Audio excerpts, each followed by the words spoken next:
O menino que viveu a liberdade interiorana de Minas e São Paulo se apaixonou cedo pelos mistérios do sertão. No Brasil dos anos 50, o sertão tinha muitos nomes e um sobrenome: Vilas Boas.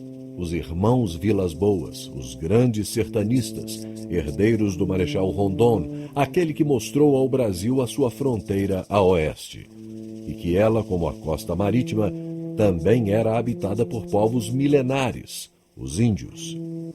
Como seus heróis, o menino tornou-se indigenista. Andou, sobrevoou, navegou toda a Amazônia, contatando os primeiros povos do Brasil. A eles dedicou sua vida. Primeiro tentando levá-los a conviver com os brancos, o que se mostrou um desastre. Conheceu muitos povos isolados, ajudou a consolidar e foi presidente da Fundação Nacional do Índio. Demarcou as terras Yanomamis, brigou por mais territórios indígenas pela sua proteção e isolamento. Teve toda a sua vida na selva, 39 malárias e muitos amigos mortos tentando apaziguar brancos e índios. E assim como seus heróis Vilas Boas, acabou afastado das suas florestas pela burocracia política. Hoje defende que finalmente deixemos os índios que restam em paz, protegidos em reservas na selva de seus antepassados, longe da cobiça do homem civilizado que exterminou milhares de indivíduos e fez desaparecer para sempre centenas de povos, línguas, culturas, mitologias.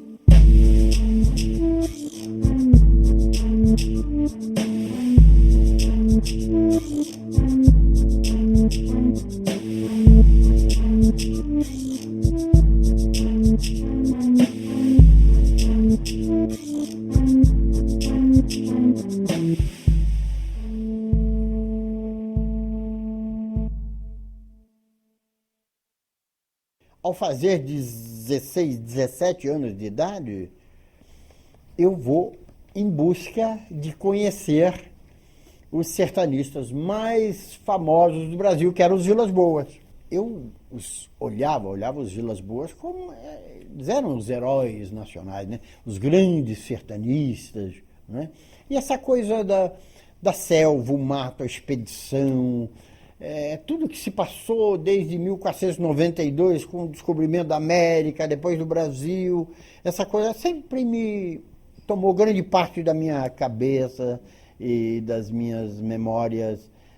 Eram sempre voltadas, o meu interesse era sempre voltado para isso. Orlando era da Fundação Brasil Central, aquela que nasce na época da Guerra, 40, para abrir aeroportos, para fazer uma certa base de apoio em terra para os aviões, porque os aviões que saíam do Brasil para os Estados Unidos iam pela costa, costeando para depois ir reto, e eles queriam encurtar. Mas para encurtar tinha que ter um tipo de apoio ali, e não existia. Ele entra como trabalhador braçal, né? E ali ele vai, até que descobrem depois que ele tinha instrução, etc., ele e o irmão, né? E ele acaba chefiando a expedição. E nessa trajetória eles abrem vários lugares que se transformam em cidades, que aí estão no centro-oeste, né? Eu vou ao encontro deles, a gente se conhece, e eu fico em volta dele. Nesta fase toda, a Força Aérea Brasileira, né, estava muito presente. E nós tínhamos um avião que toda semana, uma semana saía de São Paulo, do Campo de Marte, outra semana saía do Rio de Janeiro. Então, esse avião fazia um percurso, vinha até o Brasil Central. E demorava 2 dias para chegar em Manaus. Era um C-47. Eu viajei muito nessas aeronaves, indo para o Parque do Xingu. E Orlando tinha uma cota de 200 quilos toda semana.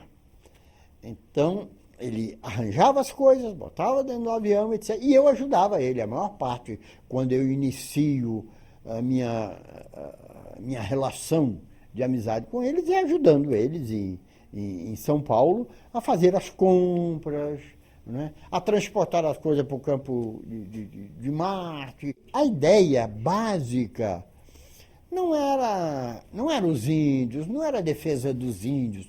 A minha ideia, o que me motivava era, para um jovem de 17, 18 anos de idade, era a aventura, as emoções que poderiam viver, etc., né? Me via como ele, né? Chefiando expedições no meio da selva, aquela coisa de Rondon do século passado. Aquilo era um mundo que eu vivia muito naquilo.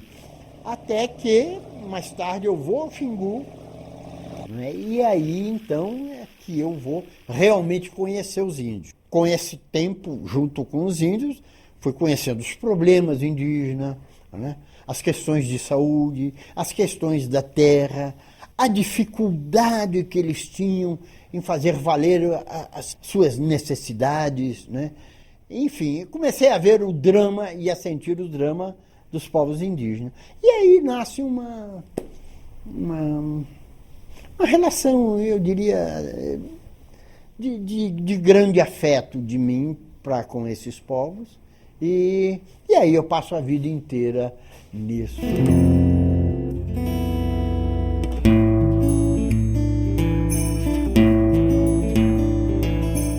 O sentimento primeiro foi a mesma coisa que eu vi em várias outras pessoas mais tarde, que é o sentimento, ó como são inocentes, ó como são crianças, ó como não sabem nada. Isso era parte da minha desinformação, né? E todos os que vão e têm esse sentimento são pessoas que estão desinformadas, não sabem que estão diante de pessoas, homens, mulheres, senhoras, que têm um universo cultural muito grande, donos de uma língua, senhores de uma história muito interessante, muito mais larga no tempo do que a nossa. Nossa história tem 508, 9 anos aqui no Brasil, ou alguma coisa assim, né? Enquanto a deles é de milhares de anos. A história deles é muito mais longa e, portanto, mais enriquecida de detalhes. Os Kayapó, por exemplo, têm os grandes contadores de história, né? À noite, à beira da fogueira, assim, eles vão contando história e está todo mundo sentado em volta, né? E ele contando a história e gesticulando e fazendo como houveram as lutas, como mataram ou morreram, como caçaram, como aconteceram as coisas, né? Os grandes mitos, etc. Eu diria que a comunidade indígena, as transformações, porque ocorrem transformações naquela comunidade, mas essas transformações se processam ao largo de um tempo muito grande, não é? Às vezes, para mudar a ponta de uma flecha de osso para um pedaço de pau, são 500 anos fazendo experiências até encontrar aquilo que seja o correto, o melhor, né? E que fica bom e eficiente. Então, o mundo deles é um mundo que, assim, pronto. O mundo está pronto para ser vivido. Não tem grandes preocupações com a questão social deles no sentido, meu filho está nascendo, o que ele vai ser no futuro? Como será a vida dele? Não. Meu filho vai ser o que eu fui, o que meu pai foi, o outro foi, etc. Então, é um mundo onde as transformações se processam num ritmo muito vagaroso. Enquanto que o nosso é um mundo absolutamente inquieto e irrequieto. O que é verdade hoje, amanhã é totalmente desmentido. As transformações sociais, econômicas, políticas ocorrem numa velocidade extraordinária. E as nossas descobertas, a ciência, a tecnologia, a genética, enfim, o descobrimento do universo, do mundo inteiro, cada vez mais amplo.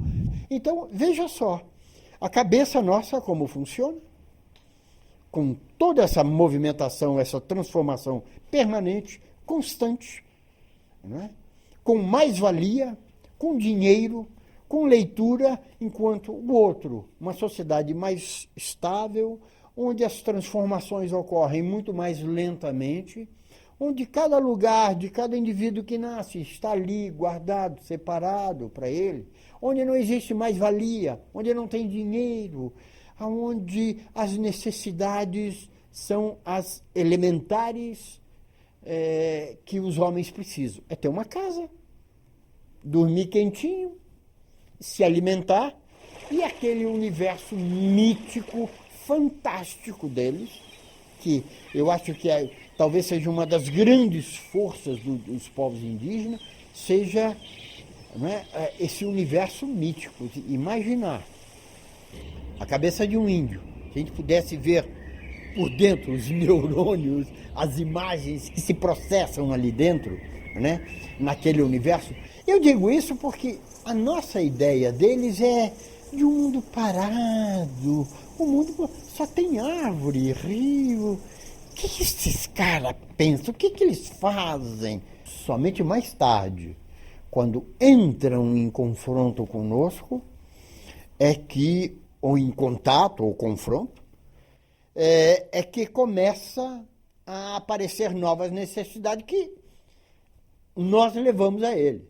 A necessidade de vestir, de roupa, de ferramentas, de acesso, de estudar, de novas doenças que são introduzidas. Então, tudo isso altera aquele universo que estava... É uma violência. É uma violência terrível, né?